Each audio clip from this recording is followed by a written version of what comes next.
Assalamualaikum Ustadz, mau tanya, kalau misalnya kita sering mimpiin habaib yang masih ada ataupun yang sudah wafat, itu artinya apa ya Ustadz?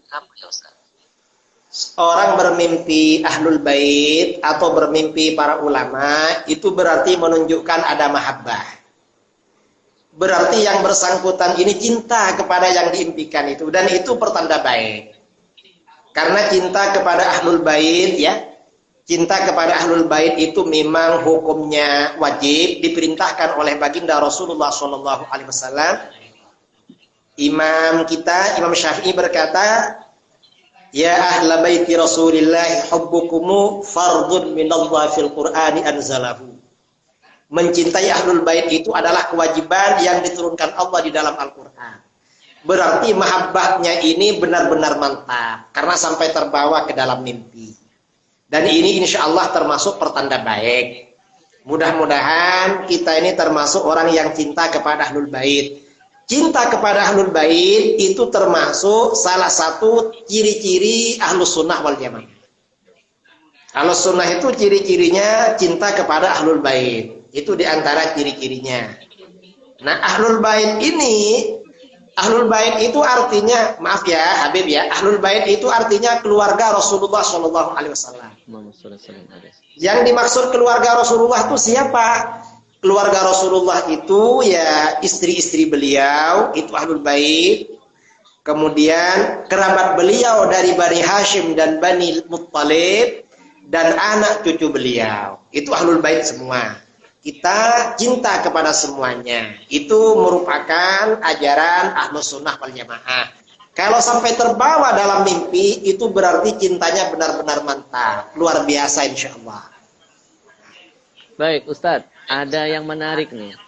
Ada yang bertanya tentang statement salah seorang ustadz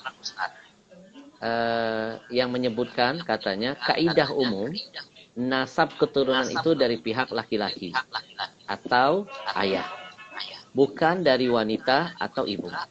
3 putra Nabi Shallallahu Alaihi Wasallam, Qasim, Abdullah, dan Ibrahim, diwafatkan Allah ketika balita. Jadi sudah tidak ada lagi keturunan Nabi Shallallahu Alaihi Wasallam. Yang ada sekarang adalah keturunan Hasan dan Husain cucu Nabi, yang nasabnya ke Ali bin Abi Thalib, bukan kepada Rasulullah. Ini statement yang diungkap oleh salah seorang ustadz. Gimana menurut antum? Ustadz _UK_ Sumeru. Jadi itu berarti ya itu diragukan keustadannya. Berarti belum ustadz. Kalau statement begitu berarti belum makomnya ustadz. Mengapa? Memang ya untuk urusan nasab itu melalui laki-laki. Tetapi untuk nasab kepada Rasulullah yang mengatur Rasulullah, dan Rasulullah bilang bahwa keturunan beliau melalui Ali, ya sudah selesai. Itu Rasulullah yang mengatur, kita mau apa?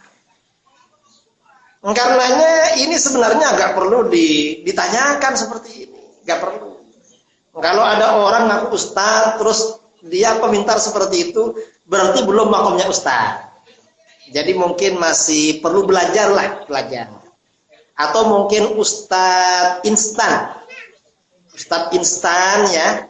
Ustaz instan belum belum banyak belajar kitab-kitab tafsir, kitab-kitab hadis. Karena memang ya di dalam kitab-kitab hadis ya diterangkan dalam kitab tafsir ya, ketika menafsirkan surah Al-Ahzab itu juga ada keterangan seperti itu. Di kitab-kitab sirah, di kitab-kitab hadis juga ada keterangan seperti itu. Jadi keturunan Hasan dan Husain, Sayyidina Hasan dan Sayyidina Husain ke bawah itu termasuk ahlul bait. Dan memang ahlul bait Rasulullah yang melalui Sayyidina Ali memang. Itu Rasulullah yang mengatur. Jadi ini sudah selesai sebenarnya. Berarti mungkin juga karena ada kedengkian dalam hatinya atau kehasutan. Bisa nggak orang yang begini termasuk kategori yang menganggap bahwa Nabi itu abtar? Nggak ada keturunan. Kalau yang dimaksud abtar itu kita nggak tahu ya. Mungkin dia ini. Jadi begini. Dalam sejarah peradaban Islam itu ada kelompok yang namanya Nasyibi. Kelompok Nasyibi ini kelompok yang benci Ahlul Bait. Jadi kelompok yang benci Ahlul Bait itu disebut dengan Nasyibi. Mungkin orang ini terpengaruh golongan Nasyibi. Ada kelompok yang berpaham Nasyibi, buat tulisan atau statement lalu dia terpengaruh dan belum belajar. Dan saya kira dia kalau seperti ini dia gak tahu. Saya rasa dia belum tahu penafsiran inna syani'aka huwal abtar. Saya kira belum tahu. Karena yang gini-gini gak tahu apalagi tafsir. Karena ini kan surat Al-Kautsar bagian belakang ini. Ahlul Bait ini surat Al-Ahzab lebih depan. Mungkin ini surat Fatihah belum belajar pula tafsirnya. Jadi ini kan sudah ke belakang. Saya kira ya kita tidak bilang dia ini termasuk yang memvonis Rasulullah abtar. Saya kira belum ngaji lah, belum belajar. Karena ini penafsiran abtar itu di surat bagian belakang. Yang Ahlul Bait itu agak ke depan. Mungkin surat Fatihah belum tahu juga penafsirannya. Karena dia nggak tahu. Iya. Terus apa hukumnya kalau dia sampai mengatakan bahwa tidak ada lagi keturunan Nabi, sudah tidak ada lagi? Ya, dia hukumnya haram, dosa besar dia itu. Gak boleh seperti itu. Karena dia bukan ahli ilmu tapi berfatwa. Orang yang bukan ahli ilmu lalu berfatwa, itu dosanya lebih besar daripada berzina dan mencuri.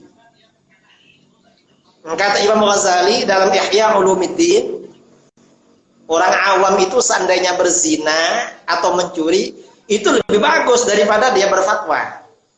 Ya, termasuk ustadz yang statement tadi itu. Jadi dia belum belajar. Kalau seandainya Nabi, laukana Rasul bainana, menghadapin orang-orang yang berpikiran picik begini, mungkin sudah turun surah khusus buat dia. Ya, sama seperti surat yang diturunkan buat orang yang menghina Nabi. Allah itu sangat menjaga betul perasaan Nabi SAW. Ya, itu surat Al-Abtar itu orang Quraisy ya, ada orang musyrik dari Quraisy yang bilang begitu. Akhirnya turun surat itu. Ada lagi statementnya yang kurang enak, dengan segala ketidaktahuannya, dia berani menyampaikan begini. Habib atau Habib, dalam kurung itu bahasa Arab. Artinya orang yang dicintai Allah Subhanahu wa Ta'ala dan banyak manusia. Habib itu tunggal, Habaib itu jamak katanya. Bukan berarti keturunan Nabi SAW. Statementnya jelas sekali itu. Ya, ini gak ngerti Habib. Jadi memang apa namanya? Seperti disebutkan oleh Sayyid Muhammad Murtadha Az-Zabidi dalam Tajul Arus min Jawahiril Qamus, istilah Habib ini awal mula kan digunakan untuk keturunannya Sayyid Abdullah Al-Idrus. Jadi golongan Ahlul Bait dari Hadarimah, dari Hadramut. Jadi anak cucu beliau kemudian dipanggil Habib. Habib itu ya Ahlul Bait dari keturunan beliau. Memang di daerah-daerah lain itu tidak dipakai. Kalau di daerah Maroko di Mesir, keturunan Sayyidina Hasan dipanggil Syarif. Kalau dari jalur Sayyidina Husain dipanggil Sayyid. Itu dalam kitab-kitab. Nah, sejak kira-kira abad ke-10 Hijriah di Yaman, untuk keturunan Sayyid Al-Idrus itu dipanggil Habib. Dan ini istilah. Dan istilah Habib itu artinya dicintai. Mengapa dicintai? Ya karena memang para habaib yang dari Yaman dulu itu Selain mereka memang ahli ilmu, mereka juga orang yang bersih, orang-orang sufi, orang cinta pada mereka. Akhirnya mereka dipanggil Habib. Dan sampai sekarang anak cucunya juga dipanggil Habib juga. Ini istilah sebenarnya. Coba dibaca di kitab Tajul Arus, itu yang siapa yang pertama kali dipanggil Habib. Ada dijelaskan itu. Kira-kira sejak abad ke-10 Hijriah itu. Dan mungkin Habibana lebih tahu masalah ini. Baik. Jadi dia nggak ngerti istilah saja Habibana. Iya. Nggak ngerti. Betul. Jadi istilah itu jangan dikarang, tapi dipelajari itu bagaimana ceritanya gitu. Iya, artinya harus komprehensif, tidak hanya berani menyampaikan istilah satu arah, tapi tidak menjelaskan seperti tadi, kan berbeda. Malaysia Sayyid, Malaysia itu terkenal as-Sayyid. Kalau ya, ada Khan, ada di negara mana itu dipanggil Khan ya? Di India ya, India Pakistan. Ya. Pakistan. Jadi kalau di masa-masa klasik itu, kalau keturunan Sayyidina Hasan dipanggil Syarif atau Ashraf. Kalau Sayyidina Husain dipanggil Sayyid. Kemudian sejak kira-kira abad ke-10 ada istilah Habib di kalangan Alawiyin, Hadramaut. Itu perkembangan istilah itu, dan itu biasa dalam peradaban manusia, seperti itu biasa. Jadi gak perlu ditimbulkan persoalan. Kita ini ya perlu tahu lah sejarahnya bagaimana. Lalu dibuat statement ya untuk apa namanya? Untuk menyampaikan ketidaksukaan. Nah itu justru itu tidak bagus itu. Betul. Dari statement bisa disimpulkan ada narasi kedengkian, kehasutan dan kebencian. Betul.